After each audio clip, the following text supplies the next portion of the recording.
Anyway, okay, so the title of my speech is God versus Religion. I was thinking of what to write my speech about, and I, of course, started big, as I've always done since I was a kid, since I was taught in school.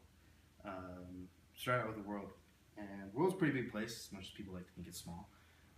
We do live in a big place. And in this big world with a lot of people, there's a lot of different religions. A lot of people will say that they're all pretty much same exact road, paved with different pavement. The one thing I've noticed is the same, is consistent, is everybody thinks that their religion is the only way to get to heaven, and their religion is truth. In all reality, the only truth is Jesus, and he's the only way you can get to heaven, not by some law or some religion.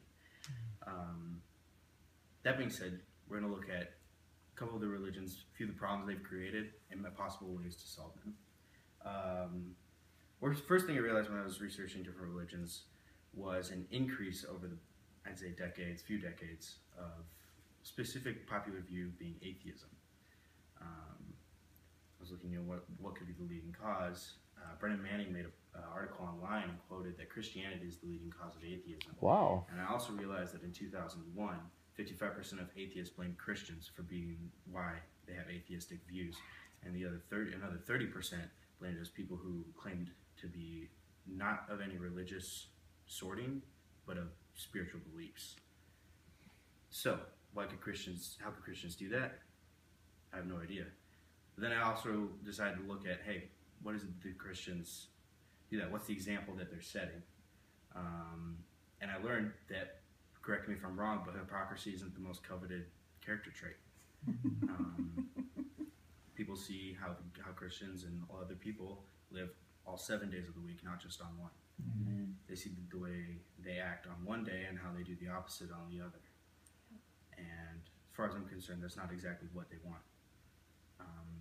It's hypocrisy. And most people have been trained that hypocrisy is the enemy. A famous songwriter named Zach De La Rocha wrote in his song, "Yes, I know my enemies. They're the teachers who taught you to fight me." It's compromise, conformity, hypocrisy. It's a few other things, but those are the main points.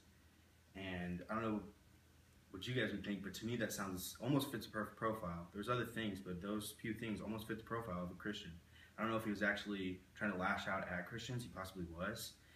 But whether or not he was, he still made this statement and shared it with the world that that's who the enemy is. And now, another thing that I realized was also that there's a lot of world changers that are atheists who used to be Christians. And so what changed there? It could have been they were rejected by the church, they're denied by the body, they felt rejected by God because of the way they were treated by Christians and religious people. And it could have just simply looked at other Christians and said, I don't want to be a part of that, I'd much rather have a bit more integrity in my life. I feel like if Christians had a bit more integrity in their lives, that we could change the world around real quick. Setting a good example by love and not by religion. The next main thing I want to talk about would be religion, and that it doesn't save anybody. Religion's man-made, not any part of it is God-made. There's not a single part of religion that is breathed from God. It may be pulled from different things, but in my opinion, I don't believe that it is totally pulled from God.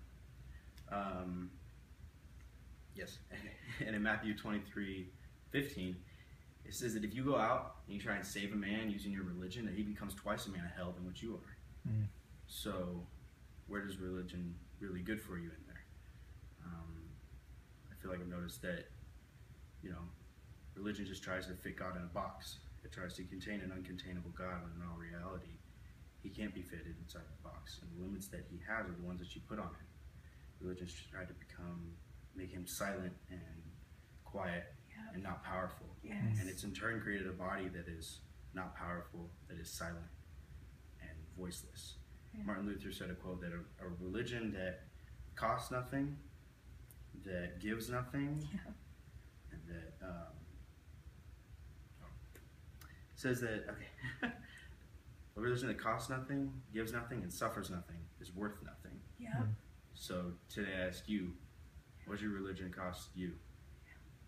What is it given to you? Are you comfortable with your once-a-week churchianity? And maybe cost you your time and maybe a lunch here and there? It says it's created a silent platform. And another quote from Zach DeLuca, and I'm going to leave you with this. It says, I don't want to stand on a silent platform. I'm going to fight the war and not be part of the norm. This is by Kurt Seeger, whatever.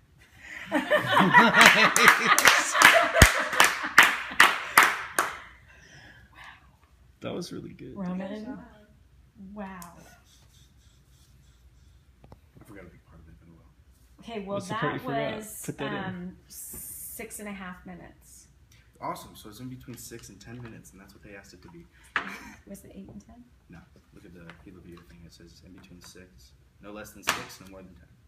How come I don't see it? Yeah, you were at 6. It should be like, whichever part, like